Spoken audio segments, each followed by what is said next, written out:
वो बताएं। उन्होंने मेरे से सवाल किया, सर आपका सर आ रहा है, प्लीज एक बारी। उन्होंने मेरे से सवाल किया कि जो 22 प्रतिज्ञाएं वहां पर दोहराई गई, हाँ जी, क्या वो 22 प्रतिज्ञाएं आज के समय में प्रासंगिक हैं? तो मैंने उसका जवाब दिया कि देश के पूर्व राष्ट्रपति रामनाथ कोविंद जी वो पुरी के मंदिर उड़ीसा गए, उनको अंदर घुसने नहीं दिया मंदिर के अंदर।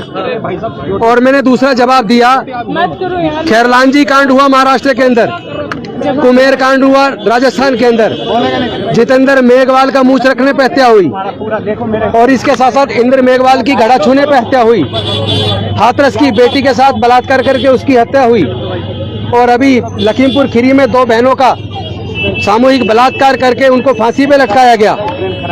मध्य प्रदेश के अंदर होली के दिन होलिका का पूजा करने पर दलित महिला को होलिका में जला दिया गया।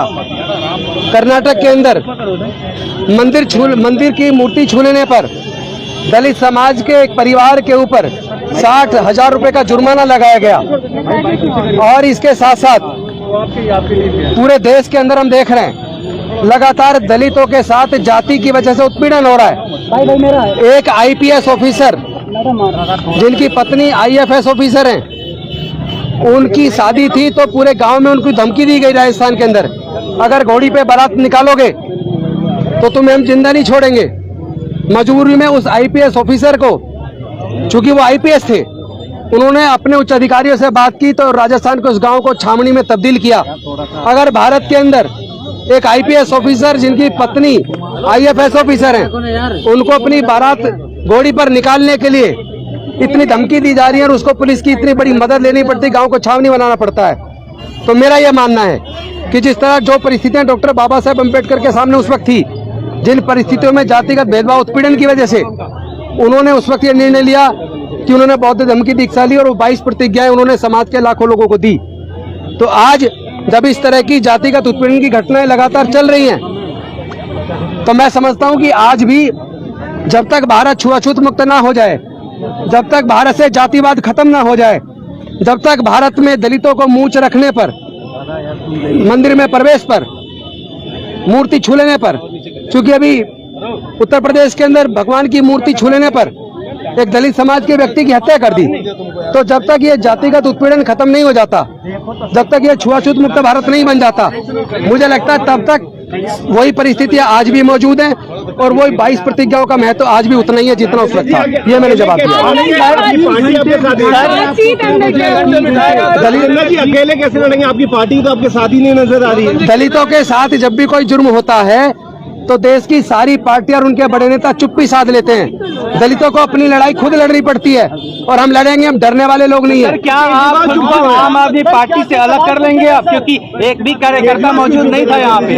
मैं डॉक्टर बाबा साहेब अम्बेडकर का सच्चा सिपाही हूँ, मेरे खून में गद्दारी नहीं है, मैं गद्दारी नहीं कर सकता। लेकिन अगर मेरे साथ होने वाले जुल्म पर इस तरह की राजनीति चलेगी तो मैं अपने समाज से चर्चा करके भविष्य के लिए निर्णय लेने के स्वतंत्र हूँ। लेकिन अरविंद केजरीवाल ने पार्टी पीछे हो गए। मैं डॉक्टर बाबा साहेब अम्बेडकर जी के बनाए रास्ते पर चलता हूँ। मैं समता सैनिक दल का जवान हूँ। मैं भारतीय बौद्ध महासभा मिशन जय भीम का एक सच्चा कार्यकर्ता होने के नाते, एक कट्टर अम्बेडकरवादी होने के नाते, और चूंकि मुझे भारत के संविधान जो डॉक्टर बाबा साहेब अम्बेडकर जी ने बनाया उसमें मेरी गहरी आस्था है, इसलिए मैं किसी भी प्रकार का गैर कानूनी असंवैधानिक काम नहीं करता हूं। लेकिन जो लोग हमारे समाज के ऊपर उत्पीड़न करते हैं, मैं उनको एक और आज आह्वान कर देना चाहता हूं, बता देना चाहता हूं, अगर उन्होंने भारत को छुआछूत मुक्त भारत नहीं बनाया, अगर भारत से जातिवाद खत्म नहीं हुआ, तो ये 10,000 नहीं, भारत के अंदर करोड़ों लोग बौद्ध धर्म की दीक्षा लेंगे और बाबा साहब का सपना पूरा करेंगे। सामाजिक प्रोग्राम है ये। दिल्ली से लेकर पंजाब तक में आम आदमी पार्टी दलितों के बूते सत्ता में आई, तस्वीरें लगाई उसने बाबा साहब डॉक्टर अंबेडकर की अपने पोस्टर पे।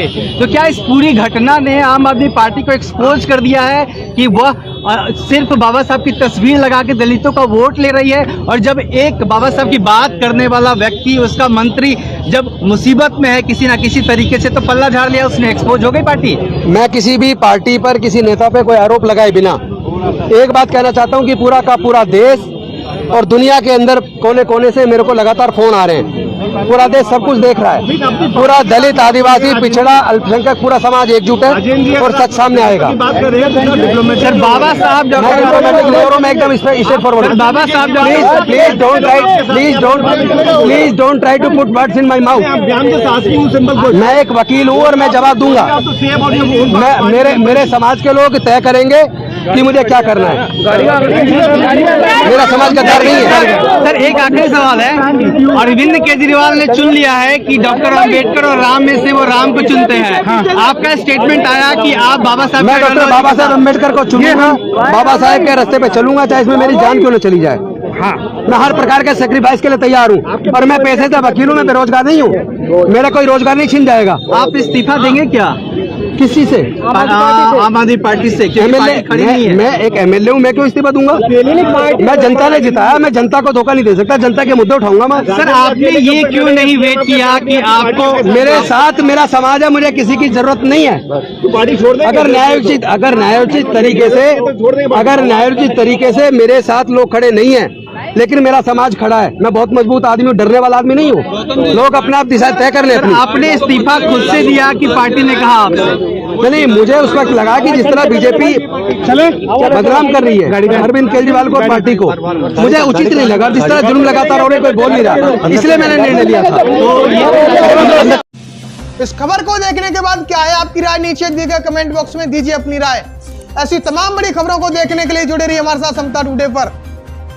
खबर अच्छी लगे तो लाइक कीजिए और शेयर कीजिए, और हाँ, चैनल को सब्सक्राइब कर घंटे वाली बटन को दबाना ना भूलिए। फिर आते हैं आपके बीच कुछ खास खबरों के साथ। तब तक के लिए नमस्कार, जय हिंद, वंदे मातरम, जय भीम।